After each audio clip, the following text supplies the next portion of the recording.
So welcome, welcome, welcome, our beloved colleague Minerva.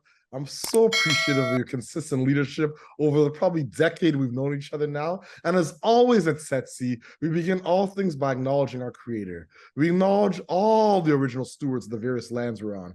We acknowledge all our ancestors. We acknowledge all those who toiled without compassion or compensation. We acknowledge all our elders and community stalwarts whose shoulders we stand on as we build, share, and learn together for our collective liberation and sovereignty. So Minerva, can you please share a little bit about your remarkable work and your background with us? Hi, Victor. Thank you so much. I think we go way back to For Youth. It was a long time ago. So it's great to connect with you, and thank you so much for holding space with me. I appreciate it. My name is Minerva Sadler-Gray. I'm a sociologist by training and the co-founder of Kuinua Consulting Inc., a Toronto-based consulting firm that provides grant writing and resource enrichment strategies to not-for-profits, public agencies, and selected businesses throughout Ontario. Actually, Kuinua is a Swahili term, which translated into English means to elevate. And that's really our mindset in our business approach. It's our mindset when we're seeking to have our clients to secure funding successfully. So that's really is our motto in all the work that we do, from the actual physical grant writing work to just our various community involvements that we do have. I have over 20 years of experience acquired working and living in Ecuador, Tanzania, Namibia, Canada, the Caribbean, Latin America, and the United States. I've been incredibly fortunate to have some tremendous professional experiences along the way. I'm a graduate of York University and the University of Ottawa. I'm a Christian, a wife, and mom of 2 daughters. Incredible, incredible. Thank you so much. And yes, we do go back. Now I'm realizing you're dating us. We go back probably 2 decades, it seems. So what inspires you about your work right now? What has you curious? Oh gosh, what have me curious? I'll tell you, at the start of the pandemic, we were looking at the number of Black-led, Black-serving businesses and organizations that were really struggling to carry out their mission, to serve the community, to provide products and services and so forth. And the government had just introduced, I think, the SBCCI funding program targeting Black organizations. And when I looked at the requirements for the funding, yes, on the one hand, I was happy to see that the government was leaning towards this more and trying to be more intentional. But the criteria for that opportunity was very much like putting new wine into old wineskins. Like the structure of it was, if I can say on your platform, very white. And I thought, well, this doesn't recognize where our organizations are and the types of diversity in our organizations. And so who's this going to serve? Like, our organizations are so dynamic, right? But also so underserved and haven't had access to opportunities to build in the same way as others. So the criteria is the same. So I wrote an op-ed about it. And Policy Options published the op-ed, which got quite some attention, and BBC had me on their broadcast talking about it. So my passion really exploded to make more funding opportunities available for Black-led and Black-serving organizations. And I'm still riding that wave today. I love it. I love it. Thank you so much for your candor, transparency, and your advocacy. Systemic transformation only manifests when folks be true to power and find ways and means to amplify some of the gaps that we identify within systems. So once again, I appreciate your consistent leadership. So my next question is, what challenges and barriers do you face in your work, and how are you and your colleagues working to overcome these challenges? Challenges. Well, there's challenges in the sector. There's challenges in being a business owner, right? Challenges in being a Black woman business owner.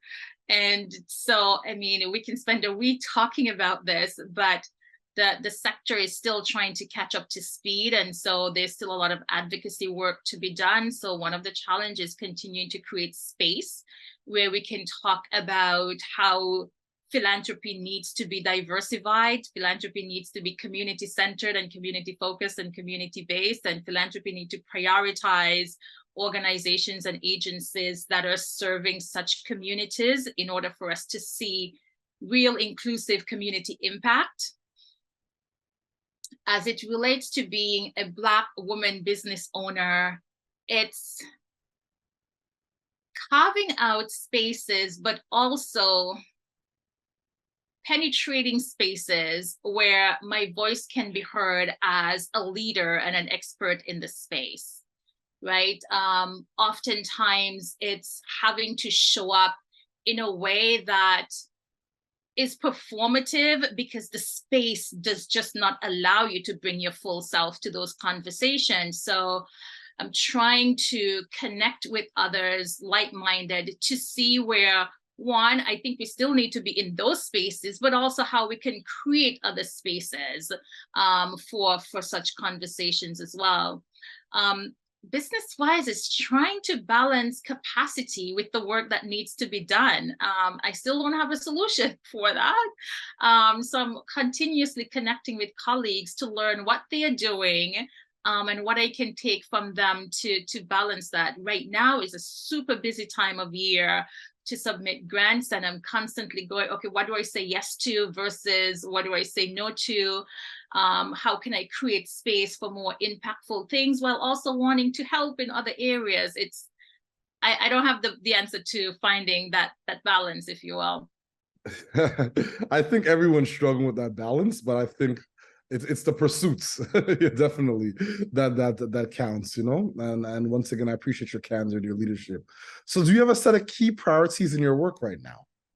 One of those priorities for next year is to create impact networks in the sector, impact networks in our communities, and impact networks within our client space. And what that means is being even more intentional and visionary about creating connections, sparking collaborations, and catalyzing systemic change in the sector.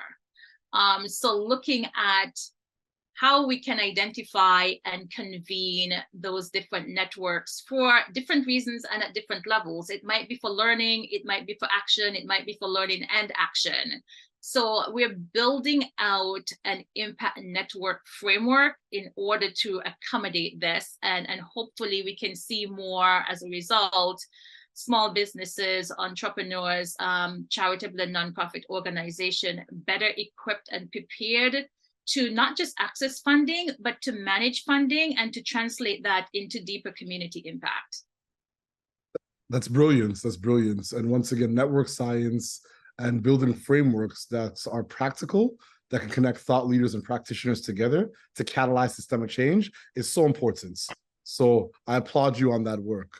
So how do you feel about the future of the philanthropic and nonprofit sectors in Canada? It depends on the day we are talking about. Today, I'm hopeful. I'm hopeful because we're working on 3 grants for the SBCCI funding program that's due a week or something from now. Yeah, And December so 15th. I'm hopeful because I see more organizations, more Black-led, Black-focused organizations stepping forward to say, hey, I want to do more in my community. And so I'm hopeful with the boldness that I'm seeing in organizations and agencies coming forward to say, we have an idea. How can we translate this? How can we formulate this in a way that will make changes in our community, for our people, for our culture, and the broader Canadian society? So I'm hopeful in that regard. I'm hopeful that when intermediaries like Tropicana report back to the government will see that there is an increasing need to pour more investments in this direction, because we do have such power and we do have such a potential for greater change, that the support will just undergird all of that. It already exists in our communities. So I'm hopeful that the reporting back will breed more investments and more attention to our communities in helping to build their capacity. So it's that time of the year, perhaps why I'm so hopeful, but I'm hopeful nonetheless that we'll see a shift, and that as these opportunities come towards our communities, that there'll be more spaces created for our voices to shape how some of these opportunities are formulated and structured. Incredible, incredible. Thank you. So do you have any closing thoughts or calls to actions for our listeners and our viewers? Wow, it's that time of the year. I would say if you know a Black nonprofit charitable organization, make a donation. If you know of a Black business owner, entrepreneur, support their products or services this holiday season. Shop local, support your local businesses, and help to build our community in a way that we can all be proud of it, be proud to be part of it, and we can really set a standard of excellence for the next generation. Ashe, Ashe, Ashe. I so appreciate everything we do. Your diligence, your tenacity, your ambition, your resilience, and your consistent visionary leadership, not just in your consulting work, but in terms of just how you care about our community. I'm a big fan of your posts and your writing on LinkedIn and on social media. And I think that you consistently represent us well. You make our ancestors proud. So once again, I give thanks for all that you represent and all that you do for so many. Thank you. Thank you so much, Victor, and thank you for your leadership from coast to coast, continent to continent. We appreciate how you continue to amplify and create space for all of us and for your vision as well. We really appreciate you.